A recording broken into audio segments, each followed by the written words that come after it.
नमस्कार दोस्तों। जैसा कि दोस्तों यूपीएससी सिविल सर्विस का एग्ज़ाम हुआ 28 तारीख को, आपका 28 मई 2023 को। और काफ़ी सारे एस्पायरेंट जो थे, जो तैयारी कर रहे थे, और इनफैक्ट हम लोग भी जब एनालिसिस किए पेपर का, तो कहीं ना कहीं दोस्तों सीसैट का पेपर मान के चलिए आप आईआईटी लेवल पे था और साथ साथ कैट लेवल पे था। लेकिन साथ साथ दोस्तों जैसे ही 12 जून को रिजल्ट आया 2023 में, और उसमें लगभग 14,624 बच्चों का सिलेक्शन हुआ, प्री क्वालिफाई किए वो, अब वो मेंस लिखेंगे 15 सितंबर को साल 2023 में। लेकिन ऐसे विद्यार्थी या फिर ऐसे तैयारी करने वाले एस्पायरेंट, तो उनके सामने अपकमिंग जो पेपर है आपका 2 जुलाई को यूपीएससी ईपीएफओ का एग्जामिनेशन है। सो आपको जो भी है अब निराश तो नहीं होना है। और मुझे भी आइडिया है दोस्तों कि एक एग्ज़ाम जब नहीं निकलता है तो लगभग 2 से 3 दिन तक आदमी टोटली नर्वस हो जाता है कि आगे अब किया जाए। बिकॉज बैक टू बैक देखिए अभी पेपर तो है ही है, क्योंकि इस पार्टिकुलर यूपीएससी ईपीएफओ एग्जामिनेशन में वो बच्चे भी बैठेंगे जो सिविल सर्विस का पेपर लिखे हुए थे। और अभी जो रिजल्ट आया राइट ना, और पेपर का लेवल जो टफ था, तो काफ़ी बच्चों का या एस्पायरेंट का ये दुविधा है कि ईपीएफओ में क्या इस टाइप का पैटर्न आ सकता है, बिकॉज ये भी एग्जाम जो है आपका यूपीएससी करवाती है। तो एक चीज़ आपको क्लियर कर देते हैं, यूपीएससी ईपीएफओ में जो इस बार जो पेपर आएगा वो सिविल सर्विस के कंपेयर में थोड़ा सा लूज रहेगा, उस टाइप का पेपर नहीं रहेगा, ये आपको क्लियर कर देते हैं। और दूसरा बात क्या है दोस्तों कि सिविल सर्विस एग्जाम में जो क्वेश्चन पेपर सेटअप किया जाता है वो बिल्कुल एनालिटिकल रहता है। और आपके ईपीएफओ पेपर में, या कह सकते हैं एपीएफसी पेपर में, आपका जो पेपर होगा वो फैक्चुअल बेस्ड रहेगा, फैक्ट बेस्ड रहेगा। और साथ साथ दोस्तों जो स्टेट पीसीएस में पूछा जाता है तो इस टाइप से आपका रहेगा। तो लास्ट ईयर का कुछ इंपॉर्टेंट कट ऑफ, इसके साथ साथ कुछ इंपॉर्टेंट प्रीवियस ईयर क्वेश्चन का ट्रेंडिंग, कुछ इंपॉर्टेंट थीम्स। और आज जो 16 जून है, आज के बाद से जो 2 जुलाई में जो ईपीएफओ का एग्जामिनेशन है, तो क्या वो इंपॉर्टेंट प्लान एंड स्ट्रैटेजी होना चाहिए अगला 15 दिनों का, हम लोग जीएस के टॉपिक पे कितना ज़्यादा फोकस करें। इसके साथ ये आप देख सकते हैं industrial relation, labour code, social security, ये जो पूरा पोर्शन है ये कंप्लीट आप मान सकते हैं कि ईपीएफओ का ये मेन कोर एरिया है। ईपीएफओ का क्या है, ये कोर एरिया है।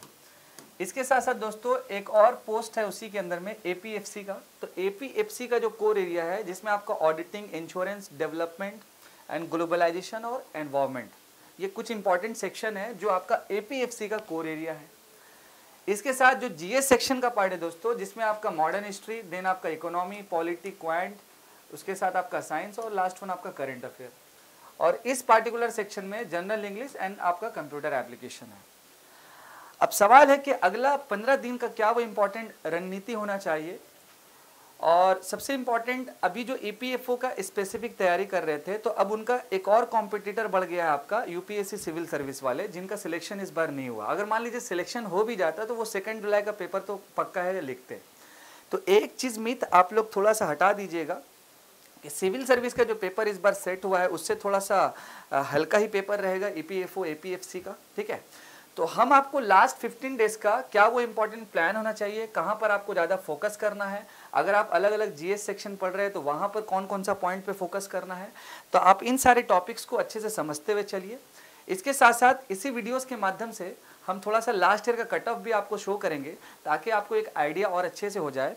और कहीं ना कहीं दोस्तों जो ईपीएफओ का जो इम्पॉर्टेंट जो चैप्टर यहाँ आपको दिख रहा है, सब्जेक्ट जो आपको दिख रहा है, इसका जो वेटेज है इस पार्टिकुलर एग्जाम में ईपीएफओ यूपीएससी का, उसमें लगभग मान के चलिए कि 25 से 30% का है। और अगर हम बात करें जीएस के सेक्शन का या फिर general English and computer application का, तो लगभग मान के चलिए दोस्तों कि 70 से 75% जो इम्पॉर्टेंट जो कोर एरिया है वो इसी टॉपिक से आ जाता है। और कहीं ना कहीं दोस्तों ऐसे बच्चे जो सिविल सर्विस का इस बार एग्जाम दिए हैं, तो उनके लिए जीएस का सेक्शन काफ़ी इजी रहेगा, लेकिन रिवीजन सभी आपको करना है, ज़्यादा से ज़्यादा आपको मॉक टेस्ट लगाना है। तो चलिए हम लोग बढ़ते हैं, एक एक टॉपिक को लेके चलेंगे, क्या क्या ध्यान आपको रखना है, कैसे कैसे पढ़ना है, क्या वो रणनीति होना चाहिए, कितना फोकस करना है, इन सारी चीज़ों को हम लोग इसी वीडियोस के माध्यम से जो है साझा करेंगे। इसके साथ साथ कुछ कट ऑफ चेक करेंगे और कुछ इंपॉर्टेंट मैसेज लास्ट में दे करके आपके सामने से रुखसत कर जाएंगे दोस्तों। तो फर्स्ट ऑफ ऑल अगर हम बात करेंगे जीएस सेक्शन में, तो जीएस सेक्शन में दोस्तों जो पहला टॉपिक आपको दिख रहा है मॉडर्न हिस्ट्री का, इस पार्टिकुलर सेक्शन में अब तक का मैंने देखा है कि 1905 से लेकर के 1947, 1905 से लेकर के 1947 यानी 1905 से लेकर के 1947। और इसमें भी दोस्तों जो सबसे इम्पोर्टेंट आपको याद रखना है वो है आपका गांधीयन एरा, वो है आपका गांधीयन एरा। जो गांधीयन एरा शुरुआत कहाँ से होता है, तो 1915 से लेकर के 1947। दैट मीन्स क्या है कि गांधी जी का जो भी इम्पोर्टेंट एरा था 1915 से 47 के बीच में, इस बीच में उनका जितना भी सारा मूवमेंट है, चाहे वो नॉन कॉपरेशन हो या फिर चंपारण हो या फिर सिविल डिसओबीडियंस हो या फिर कह सकते हैं क्विट इंडिया मूवमेंट्स हो, आपको वन बाय वन बेहतरीन तरीके से पढ़ना है दोस्तों, और उसको रिविजन्स करना है मल्टीपल्स टाइम तक। इसके साथ साथ दोस्तों 1905 से लेकर के 1947 के बीच में जो भी इम्पोर्टेंट कांग्रेस का सेशन हुआ, इस बीच में जितना भी सारा इम्पोर्टेंट पीजेंट्स मूवमेंट हुआ, या कह सकते हैं कई सारा इम्पोर्टेंट जो पॉलिटिकल डेवलपमेंट हुआ है दोस्तों, कई सारा इम्पोर्टेंट जो पॉलिटिकल डेवलपमेंट हुआ है, जिसमें मैं कुछ आपको एग्जांपल दे देता हूँ। पॉलिटिकल डेवलपमेंट में आपको सबसे अच्छा से जो रेडी करना है मॉर्ले मिंटो रिफॉर्म्स 1909। इसके साथ दोस्तों आपको गवर्नमेंट ऑफ इंडिया एक्ट 1919, आपको याद होगा रॉलेक्ट एक्ट, इससे पहले जलियांवाला बाग का इंसिडेंट और बाद में नॉन कॉपरेशन मूवमेंट्स। और इसके बाद दोस्तों आपको फिर और अच्छे से रिमेंबर रखना है गवर्नमेंट ऑफ इंडिया एक्ट 1935। यानी कि कह सकते हैं दोस्तों कि इन सारे इंपॉर्टेंट पॉलिटिकल डेवलपमेंट्स का जो अलग अलग जो एक्ट है, इसको बेहतरीन तरीके से आप रेडी करके जाइएगा दोस्तों। यहाँ से आपको क्वेश्चन जरूर दिखेगा, और कोशिश कीजिएगा कि ऑब्जेक्टिव, देन इसका फैक्ट्स, क्या वो इम्पोर्टेंट इसका थीम्स था, क्या चेंजेस हुआ, क्या नहीं हुआ, ये सारा कुछ अच्छे से आपको प्लान वाइज जो है रिविजन्स करना है दोस्तों इन लास्ट 15 डेज में।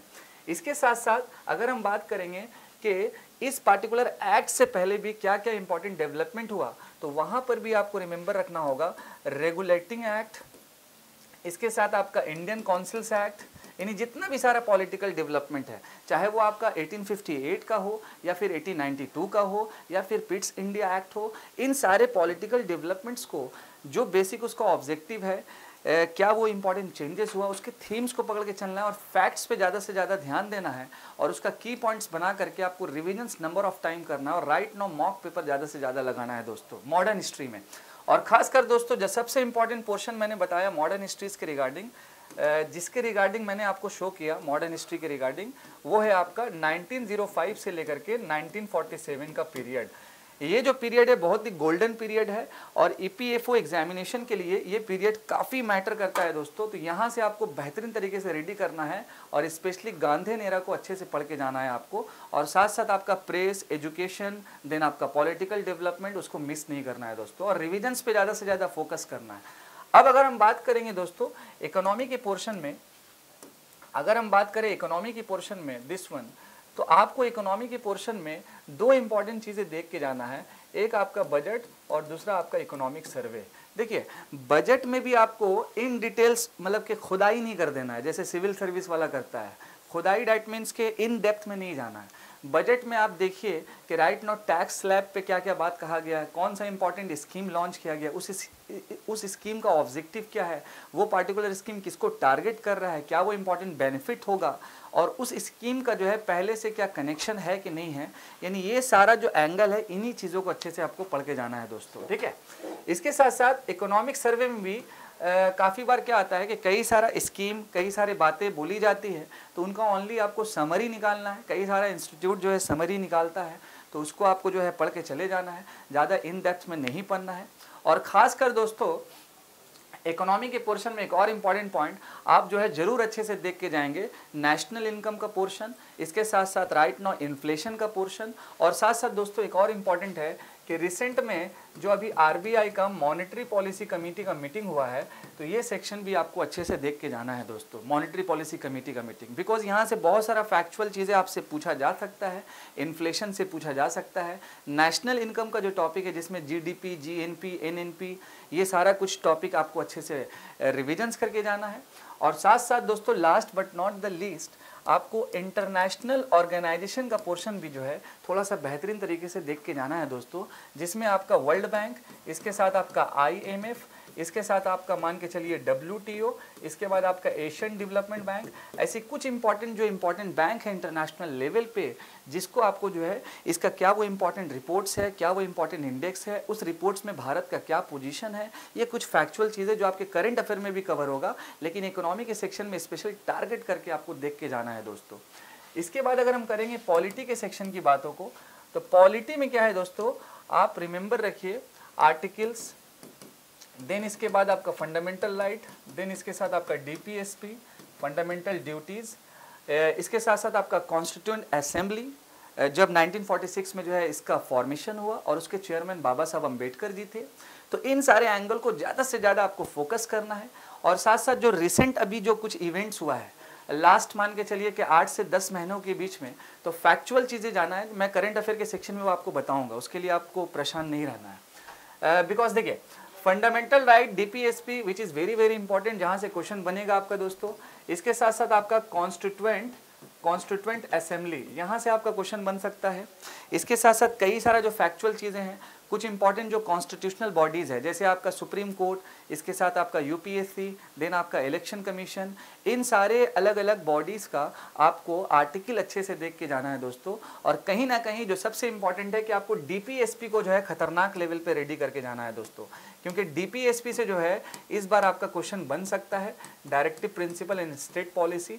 और इसका एक एक आर्टिकल जो है, जो आपका मान के चलिए कि 36 से लेकर के 51 तक चलता है, तो एक एक आर्टिकल का आपको बेहतरीन तरीके से पढ़ के जाना है।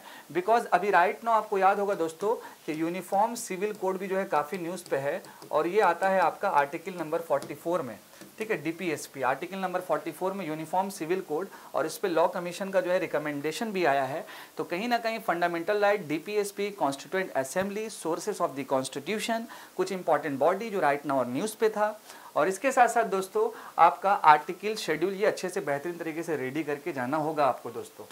अब अगर हम बात करेंगे दोस्तों क्वांट के सेक्शन का, तो क्वांट के सेक्शन में जो है क्या, अब देखिए सीसेट के पेपर में तो बहुत ही वाहियात सवाल आया दोस्तों, आपको भी पता है। कई सारे एस्पायरेंट जो दिग्गज थे वो भी परेशान थे, बिकॉज आप मान के चलिए कि आईआईटी लेवल पे पेपर था, कैट लेवल पे पेपर था, और कहा जाता था सीसेट के सिलेबस में कि 10th लेवल का पेपर आएगा। तो आप डरिएगा नहीं, बिकॉज ईपीएफओ के एग्जाम में जो क्वांट का सेक्शन रहेगा वो उतना ज़्यादा टफेस्ट नहीं रहेगा, नॉर्मल मतलब कि ही रहेगा। क्योंकि सिविल सर्विस का जो पेपर होता है, तो ईपीएफओ के पेपर से उसको हम ज़्यादा कंपेयर नहीं कर सकते हैं, बिकॉज स्टेट पीसीएस से कंपेयर कर सकते हैं। ये रिमेंबर आपको अच्छे से रखना है। तो क्वांट के सेक्शन में जो ज़्यादा से ज़्यादा पॉइंट आपको देख के जाना है वो है आपका नंबर सिस्टम। इसके साथ आपका प्रॉफिट एंड लॉस का सेक्शन अच्छे से देख के जाइएगा, परसेंटेज अच्छे से देख के जाइएगा, एवरेज अच्छे से देख के जाइएगा। यानी कुल मिला के अगर बात हो गया तो आपका अरिथमेटिक जो सेक्शन है मैथ्स में, इसको अच्छे से आप ग्रिप बना के जाइएगा दोस्तों। और कहीं ना कहीं ये 4-5 टॉपिक अगर आप अच्छे से रेडी करते हैं तो क्वांट्स में आपको प्रॉब्लम नहीं होने वाला है, ठीक है। क्वांट्स में आपको जो है मैं आपको आश्वासन देता हूं तो ज़्यादा प्रॉब्लम नहीं होगा। मतलब परसेंटेज हो गया, एवरेज हो गया, टाइम एंड वर्क हो गया, इसके साथ आपका प्रॉफिट एंड लॉस हो गया, देन आपका नंबर सिस्टम जो काफ़ी फेवरेट ये टॉपिक है, इसको आप 4, 5, 6, 7 जो टॉपिक है इसको बेहतरीन तरीके से आपको रेडी करके जाना है दोस्तों।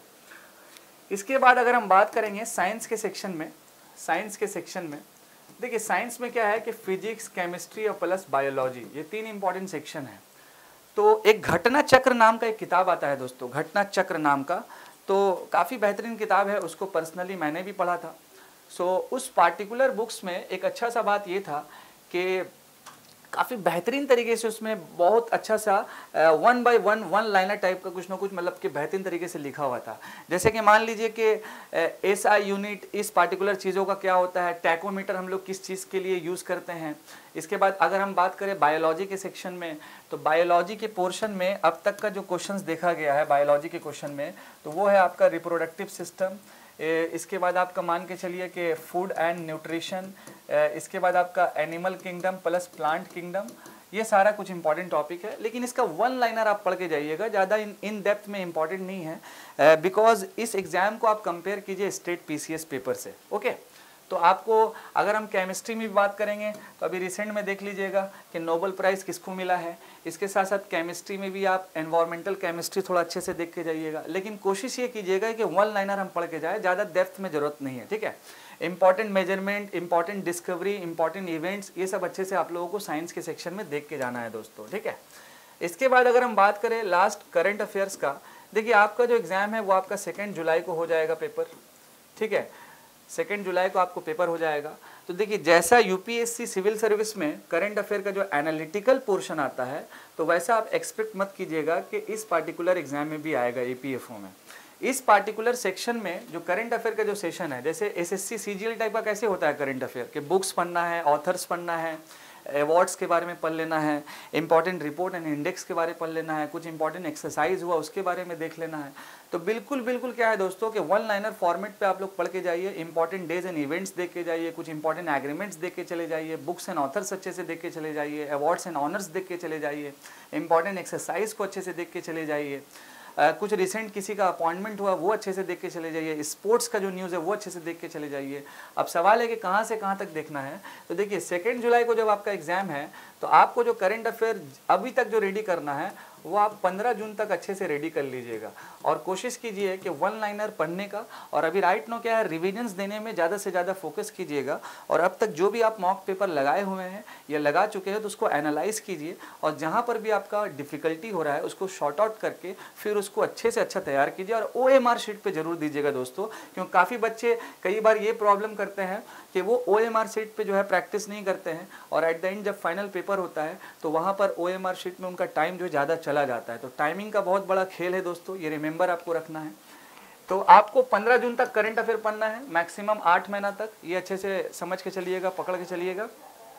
और इसके साथ साथ दोस्तों आपको रिमेंबर ये भी रखना है कि लगभग जो करंट अफेयर का सेक्शन है 15 जून तक और वन लाइनर बेस्ड पढ़ना है। और मैंने आपको बहुत सारा जो टॉपिक का डिटेल है वो आपको समझा ही दिया, बता ही दिया कि करंट अफेयर में आपको क्या क्या नॉर्मली देख के जाना है। तो ये कुछ इंपॉर्टेंट था जीएस के पोर्शन का सेक्शन। और इस पार्टिकुलर जीएस के पोर्शन के सेक्शन में आप मान के चलिए कि जो आपका वेटेज होगा वो लगभग मान के चलिए 70 से 75% का ये आपका नॉर्मल वेटेज है। 70 से 75% आप मान के चलिए, ये 70% आप मान के चलिए कि इसका वेटेज रहेगा पूरा। और जिन्होंने अभी सिविल सर्विस का एग्ज़ाम दे दिया है तो उनके लिए एक और अच्छी बात है कि उनको जीएस में ज़्यादा से ज़्यादा प्रॉब्लम नहीं होगा। लेकिन ऐसे बच्चे जो बिल्कुल फ्रेश हैं तो उनके लिए यही चीज़ इंपॉर्टेंट है राइट नाउ कि ज़्यादा से ज़्यादा जो है फैक्चुअल चीज़ें पढ़िए, अलग अलग चीज़ों को, फैक्चुअल चीज़ों को याद कीजिए, रिविजन्स कीजिए और मॉक पेपर ज़्यादा से ज़्यादा लगाइए, सबसे इंपॉर्टेंट यही है। अब देखिए अगर हम बात करें जनरल इंग्लिश के सेक्शन में तो जनरल इंग्लिश में क्या, वही वोकैब हो गया, एंटो हो गया, साइनो हो गया, देन आपका FIB का पोर्शन हो गया। अभी देखिए ज़्यादा तो टाइम नहीं है अभी, तो मैं 2-4 चीज़ें आपको रिकमेंड करता। लेकिन राइट नाउ क्या है कि जनरल इंग्लिश में जो भी आप शॉर्ट नोट बना चुके होंगे, जो आपका लास्ट टाइम रिविजन्स में जो हेल्प कर पाए, बस उसी को अच्छे से जो है गो थ्रू कर लीजिएगा। और अगर हम बात करें कंप्यूटर एप्लीकेशन का तो इस पार्टिकुलर कंप्यूटर एप्लीकेशन में भी क्या है कि उतना ज़्यादा टफ क्वेश्चन नहीं आता है। इसमें क्या आ जाएगा कि रिसेंट में क्या डेवलपमेंट हुआ, input device and output device के बारे में आ जाएगा, कुछ इंपॉर्टेंट सॉफ्टवेयर के बारे क्वेश्चन आ गया, हार्डवेयर के बारे क्वेश्चन आ गया। तो इन्हीं सारी चीज़ों को और साथ साथ जो लेटेस्ट ट्रेंडिंग है जैसे AI का ट्रेंडिंग है, देन आपका मशीन लर्निंग का ट्रेंडिंग है, कुछ इंपॉर्टेंट जैसे चैट GPT हो गया, ये सारा क्वेश्चन कंप्यूटर एप्लीकेशन में आपका महत्वपूर्ण है। लेकिन बेसिक क्वेश्चन आता है, ये आपको समझ के चलना है, बस इसको थोड़ा सा करंट से रिलेट कर लेना है कि क्या क्या अपडेटेड अभी रहा है दोस्तों, ठीक है। अब देखिए दोस्तों, अब आते हैं हम इसी पार्टिकुलर सेशन में जो मेन जो इम्पॉर्टेंट टॉपिक कह सकते हैं EPFO के रिगार्डिंग, वो आप देख सकते हैं दिस वन, ठीक है। ये आपका दिस वन, ये जो है ये तो आपका APFC है, ये आपको भी पता होगा APFC है। तो पहले हम बात करेंगे इन सारी चीज़ों का। फर्स्ट ऑफ ऑल आपका इंडस्ट्रियल रिलेशन, इसको अच्छे से रेडी करना है। रेडी डैट मीन्स कि इसका बेसिक चीज़ पढ़ के जाइए, क्या वो इंपॉर्टेंट इंडस्ट्रियल रिलेशन का कोड है, उसका ऑब्जेक्टिव क्या है। देन इसके साथ साथ अगर कोई नया लॉ, नया एक्ट आया तो पीछे वाले जो एक्ट है उसमें क्या इंपॉर्टेंट प्रॉब्लम्स था। तो इन सारे चीज़ों का एक माइक्रो नोट्स बना लीजिए और मल्टीपल रिविजन्स देते रहिए। इसके बाद दोस्तों अगर हम बात करें लेबर कोड का, देखिए इससे पहले क्या था कि लगभग 44 जो है कोड था, ये लॉ कह सकते हैं लेबर के रिगार्डिंग। लेकिन इन सारी चीज़ों को मर्ज करके अब आ गया टोटल 4 कोड, ठीक है, 4 कोड, ठीक है, 4 कोड। तो अब ये जो आपका 4 लेबर कोड है, इसको इसमें क्या रेडी करना है आपको कि क्या वो इंपॉर्टेंट फीचर्स होता है इसका, क्या किसको ये टारगेट करेगा, क्या इसका ऑब्जेक्टिव है, ये एक्ट कब आया, इसके सेक्शन में क्या क्या इंपॉर्टेंट चीज़ें हैं। तो बस इसका बेसिक अच्छे से आपको ये 4 लेबर कोड को बेहतरीन तरीके से रेडी करके जाना है और ज़्यादा इसमें जो है चाप नहीं लेना है, ज़्यादा परेशान नहीं होना है, ज़्यादा टेंशन नहीं लेना है, ओके। इसके बाद अगर हम बात करेंगे सोशल सिक्योरिटी स्कीम का, देखिए सोशल सिक्योरिटी स्कीम अगर हम बात करें ये पूरा कंप्लीट EPFO के सिलेबस का, कोर सिलेबस का, तो सबसे ज़्यादा जो इम्पोर्टेंट है दोस्तों वो है आपका सोशल सिक्योरिटी स्कीम्स।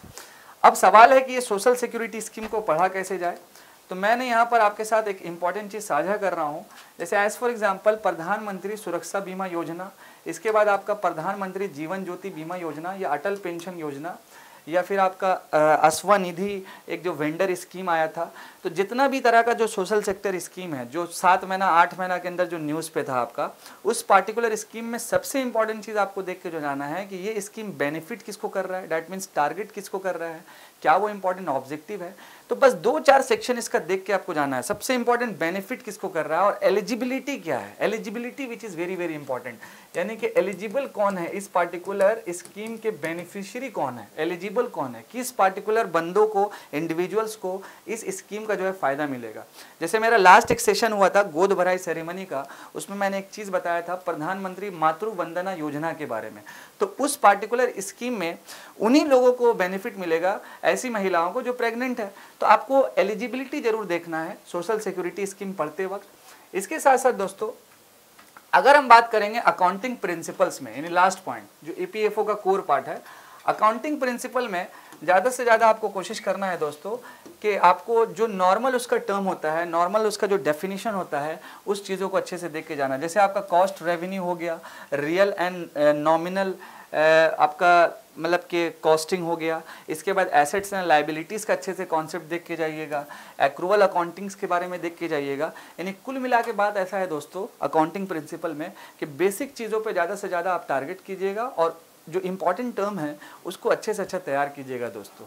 अब आते हैं दोस्तों हम लोग लास्ट कि क्या वो इम्पॉर्टेंट कट ऑफ था, थोड़ा कट ऑफ भी हम लोग समझ लेते हैं। इससे पहले देखिए अगर हम बात करेंगे साल 2021 में ईपीएफओ के कट ऑफ का, तो जनरल कैटेगरी में आप देख सकते हैं 187.39 का था और ये अलग अलग कैटेगरी आपके सामने शो कर रहा है, ठीक है, 187.39।